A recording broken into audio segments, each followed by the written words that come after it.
from Central Washington's news leader, with Julia Clark and Gary Peixoto Sports. This is KIMA NewsBeat at 11. Good evening, everyone. Good news tonight. 4-month-old Holly Nelson is en route at this hour to Chicago Medical Center, where she will undergo a liver transplant operation tonight. Greg and Cindy Nelson got a call from the medical center in Chicago about 8 o'clock this evening, bringing the good news that a liver donor had been located for their daughter, Holly. Holly suffers from a fatal liver disease. Bill Alexander, a friend of the Nelson family, told KIMA tonight that the three left the Yakima airport about 9:05 this evening in a Learjet lined up by a local resident and friend of the family. Holly has been on a waiting list for a liver donor for 6 weeks. The city of Yakima, through fundraising events, raised over $65,000 for the transplant operation, and all of us here at KIMA send our best wishes to the Nelson family tonight. In other news this evening, President Reagan is again trying to defend his old friend and Attorney General Edwin Meese. He said today Meese should not resign. Mr. Reagan said that despite being told point blank by 2 top aides to Meese that the Attorney General must go. Rita Braver reports on the latest on the Meese case. Attorney General Edwin Meese evaded reporters' questions today, but his boss said that Meese should not resign, that the Justice Department is functioning just fine, a view not widely held.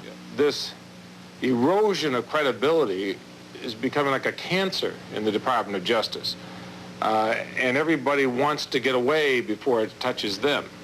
The blast came as the White House disclosed that on Wednesday, President Reagan, Vice President George Bush, Chief of Staff Howard Baker, and White House counsel A.B. Culverhouse met with 2 top-level Justice Department officials who resigned in protest over Meese's conduct. First, according to administration sources, former Deputy Attorney General Arnold Burns told the group that there was a deep malaise in the department, that Meese had lost the moral and legal authority to lead. Then the sources say former Criminal Division Chief William Weld said if he were the prosecutor, he would indict Meese for trading favors with his old friend and former attorney, E. Bob Wallach. Weld is familiar with the evidence against Meese, but the investigation is being conducted by independent counsel James McKay, who so far says he does not intend to bring an indictment. Administration sources said the president listened carefully, asked no questions, but seemed shocked by the revelations. Then, after Weld and Burns left, the president called in Meese, who reportedly justified all of his actions and insisted that the Justice Department is functioning well. When both meetings were over, the president endorsed Meese. We don't know what will happen next. All we know is that the Attorney General is functioning and functioning well, and that the president expressed his continuing confidence. For Burns, today was the last day at the Justice Department. I have to confess to you that it is indeed a very sad day. Meanwhile, Vice President Bush left on vacation without answering questions about the Attorney General. Still, Meese's problems are expected to become Bush's problems as the presidential campaign heats up. Rita Braver, CBS News, Washington. With the next Gorbachev-Reagan summit only 5 weeks away, there are several signs of superpower static. Secretary of State George Shultz says the going is hard in trying to conclude an arms treaty in time for the summit. Shultz met today with leader Gorbachev in Moscow, who's attacking recent statements by President Reagan. A report from the Soviet news agency TASS comes one day after Reagan called on the Kremlin to stop interfering in nations such as Afghanistan. Closer to home, a local study group is asking Governor Booth Gardner for more accountability relating to dollars spent to recruit Hispanic students into the educational system. A handful of Hispanic community leaders met with the governor today in Toppenish to make their recommendations. In an effort to address the numerous problems facing the Hispanic population, education emerged as the underlying solution. NewsBeat's John Rothland has more on the governor's visit.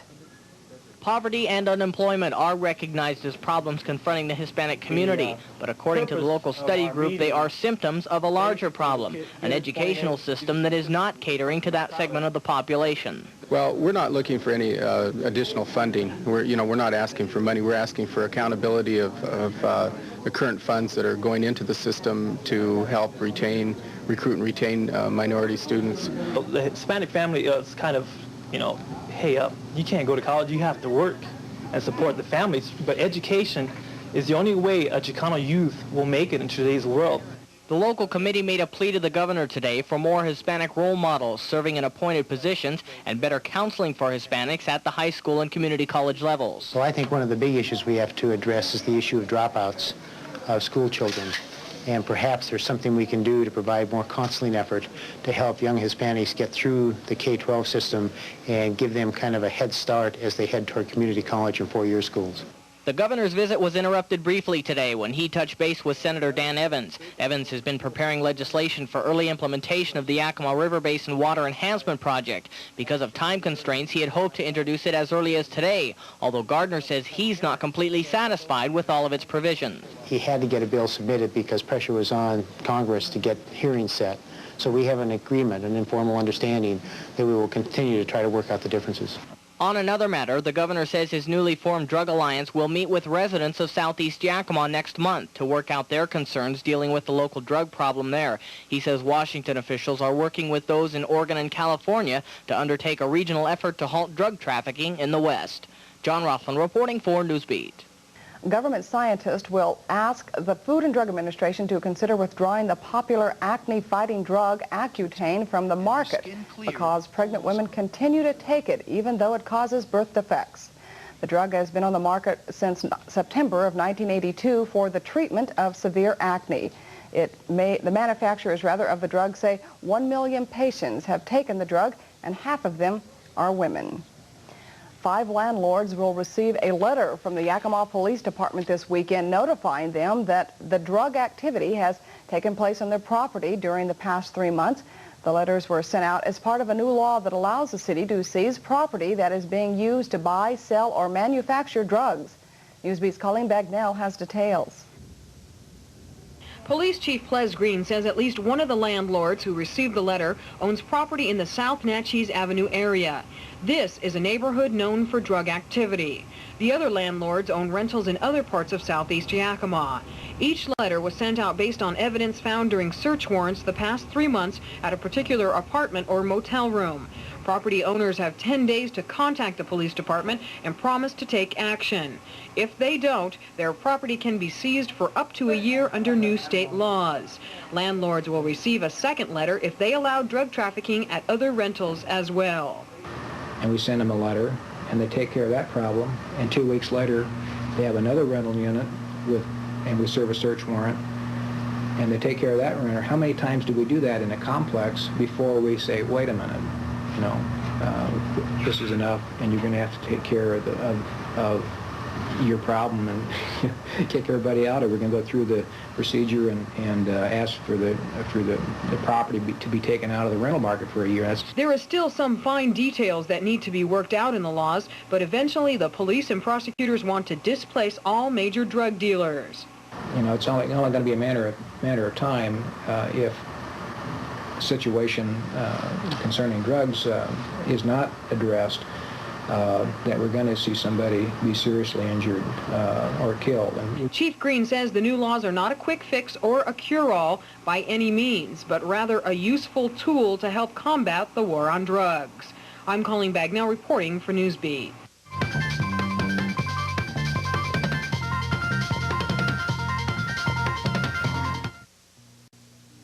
You get the rich taste of chocolate in every little lick when you get to the bottom of a new drumstick.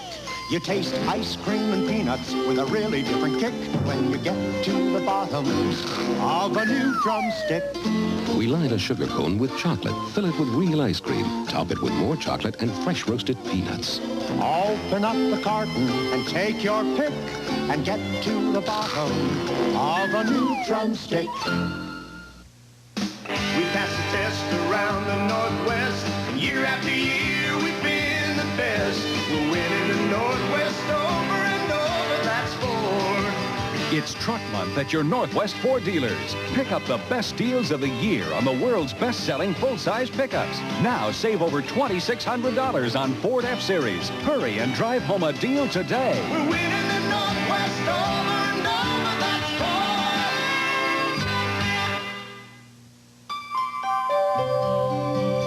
Welcome home to some American dreams, brought to you by Anderson, the windows more people come home to than any other. Come home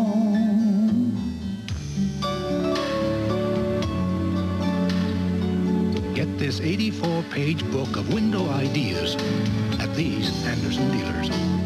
Available at Van Patten Lumber and Hardware, Builders Lumber, and White House Crawford Company. We say, why pay the difference if you can't tell the difference? So from now until Monday night at Ron's Quality Cars, take your choice of 3 like-new 87 sedans for just $177 a month.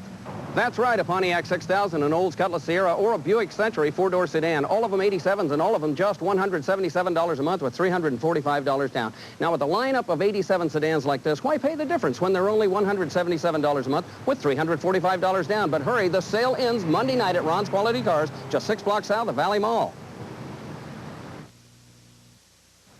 There is still no sign of the man federal agents are calling one of the most dangerous men in America. Gary Ronald Warren pulled off an astonishing escape last night from the Snohomish County Jail, the first planned escape ever from the facility. Warren tricked guards into letting him out. In the 42 years that Gary Ronald Warren has been alive, he has made crime and prison his life. He's been arrested for 6 burglaries, 4 rapes, and a kidnapping. The U.S. Marshals Service says Warren has been convicted of bank robbery twice in California, once in Missouri, West Virginia, Virginia, and Florida. Warren has escaped twice from the same jail in San Jose, once from Florida.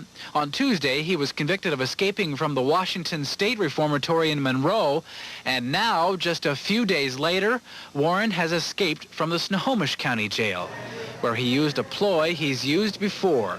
A jail official says Warren had a phony federal court document mailed to the jail ordering his immediate release. And somehow, it worked. Guards just let him out. Jail Director William Harper says he's embarrassed. A spokesperson says Harper feels the jail will now lose federal money because of this escape. The spokesperson described the attitude among jail workers this way. Pretty damn blue. Those are professionals back there, and they are mad at themselves. We're in absolute shock. The man was in this jail because this is the best jail in Western Washington, frankly. And we're just in absolute shock that he got out of there. He's a very, very dangerous man, probably among the most dangerous we've ever had in this district. Chrisman also suspects Warren knew the nation's prison system so well that he finagled his way out of federal prisons into the state prison system, where escaping is easier, and ideally into the county jail system, where escaping is, for him, easiest of all. Police searched downtown Everett right after the escape, and there were indications federal agents were searching some leads in South Snohomish County. Jeff Burnside for CBS News.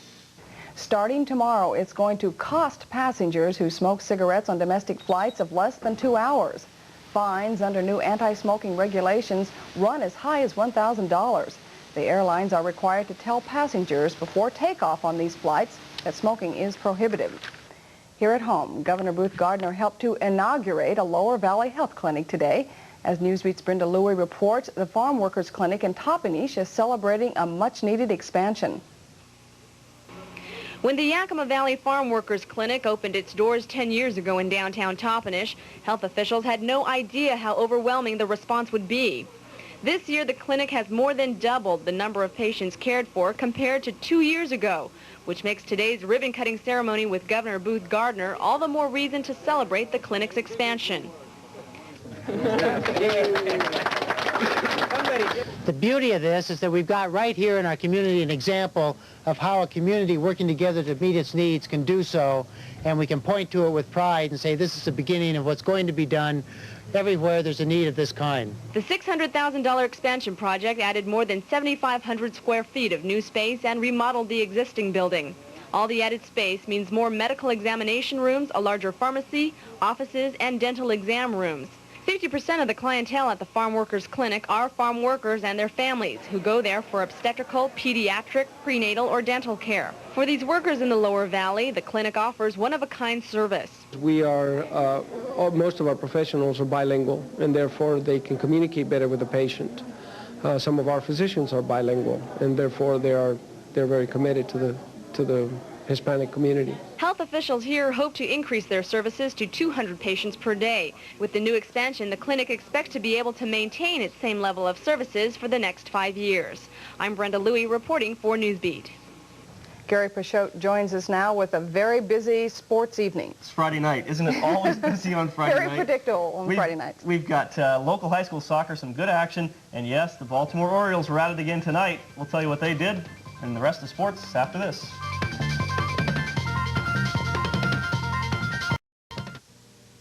They look like McDonald's food you eat, but give them a pull. Wow. Give them a twist.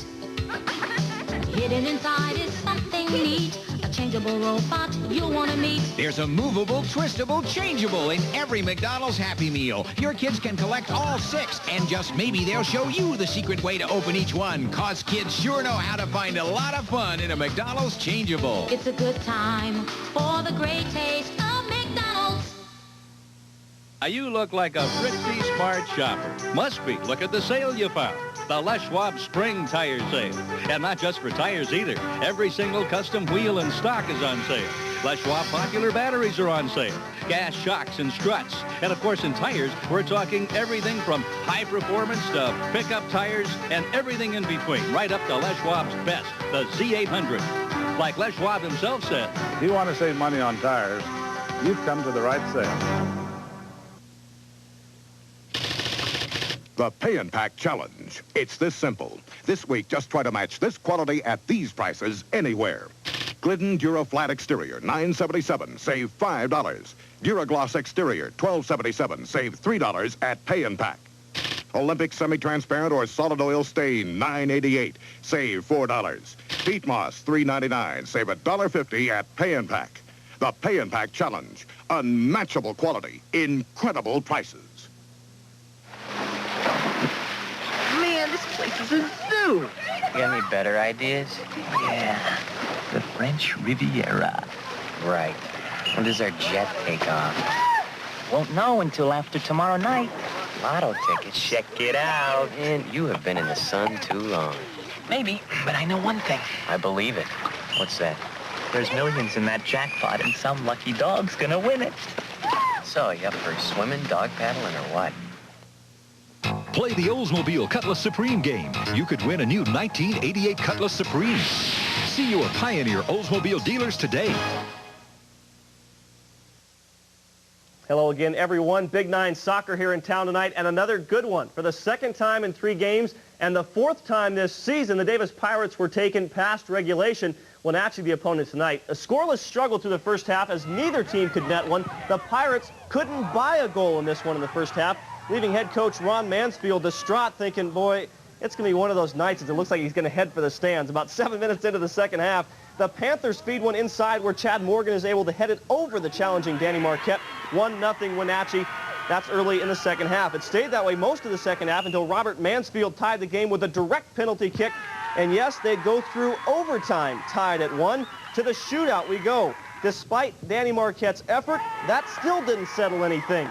It took to the second sudden death shooter before Mike Mills drills one right down the heart to give Davis the 2-1 victory. The Pirates still unbeaten in shootouts this season, improving to 7-3 overall. Turning to pro football, the Seattle Seahawks signed quarterback Kelly Stauffer to a multi-year contract today. The 6'3 QB inks a 4-year deal worth $3 million. The trade to get the holdout from the Phoenix Cardinals didn't go off without a hitch, though. Strong safety Kenny Easley was sent to the Cardinals for Stauffer, but Easley didn't pass the Phoenix physical. So he stays in Seattle. The Cardinals get the Hawks' first-round choice next season, plus other undisclosed draft choices. Easley's agent says he has a non-football illness involving an internal organ and is scheduled to see a doctor tomorrow in Seattle. One other football note, the Indianapolis Colts today signed veteran defensive lineman Joe Klecko, who was released by the Jets last season, and quarterback Joe Ferguson also inked a pact with the Colts. Swinging to baseball, and as hard as it is to believe, things actually got worse for the Baltimore O's tonight. In Kansas City, the Royals scored 9 times in the bottom of the first inning. The first 7 batters reached safely. Casey had 9 hits in the inning, taking advantage of 2 Baltimore errors, and cruised to a 13-1 blasting of the beleaguered Birds. Baltimore now 0-16. The American League record for the longest losing streak is 20. On the board, the M's picked up their 7th win of the year tonight using a 6-run 7th inning to beat California. Carlton Fisk's 10th inning homer beat Oakland. The Red Sox game in Milwaukee was rained out. Detroit a couple better than Texas. Toronto takes 12 innings but wins their 5th straight. And Cleveland improved to 13-3, dropping Minnesota. The Twins involved in a trade tonight, acquiring second baseman Tommy Herr from the St. Louis Cardinals in exchange for outfielder Tom Brunansky. The Cards in the National League were shut out tonight, as were the Braves. Atlanta hasn't scored now in 28 innings. Shutouts the way of the night. Montreal blanked by Philly. Pittsburgh doubles it up on Chicago. The Padres win one at home, while the Dodgers game in San Francisco was washed out. The NBA Sonics closed out their regular season at home tonight, hosting Utah in a wild affair. Fourth quarter action. Tom Chambers takes it to the hole. The Sonics were leading by 6. When Alton Lister slams this one in, the Sonics seem to be well in control with 3 minutes to go. But Karl Malone nearly single-handedly led the Jazz back. When this one fell, it was 107-105 Utah.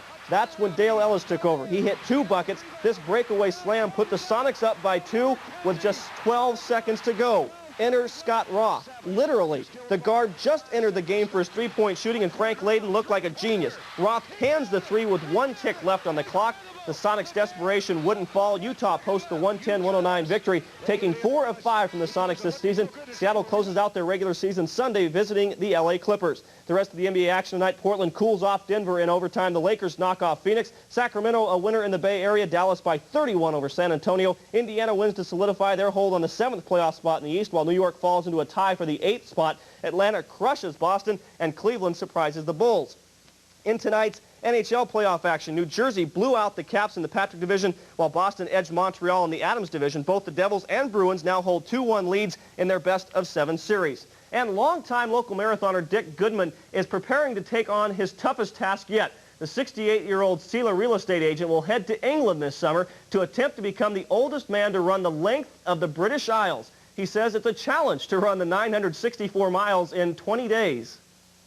I believe that a fit body is the greatest thing that any man can possess in his life.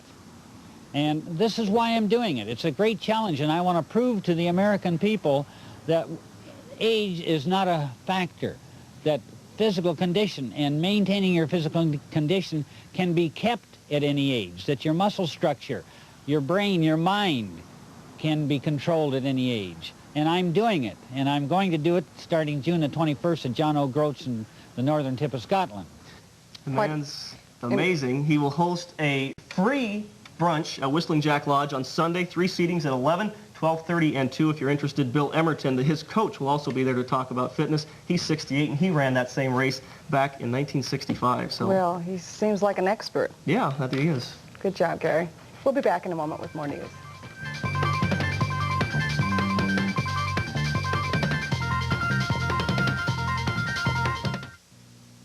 The game Monopoly is back at McDonald's. And oh golly, this is the year to play. People all over will win instantly from over $50 million worth of cash and prizes. More than ever before.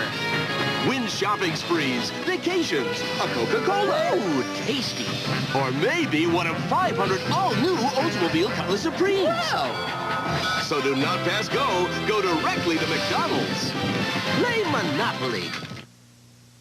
In the West, when you had something of value, you put your brand on it. It was more than a sign of ownership. It was a symbol of pride. At U.S. West Direct, we still believe in that tradition. For over 100 years, we've published the yellow pages people depend on in the West. So chances are the yellow pages that get used around your house are the ones with our brand on the cover. U.S. West Direct, the one that gets used.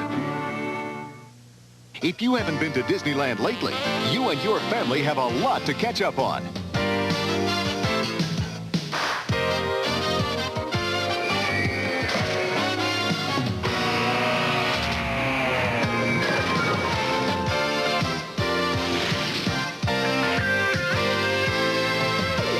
Disneyland, where all the magic began. Come now and discover the perfect family vacation.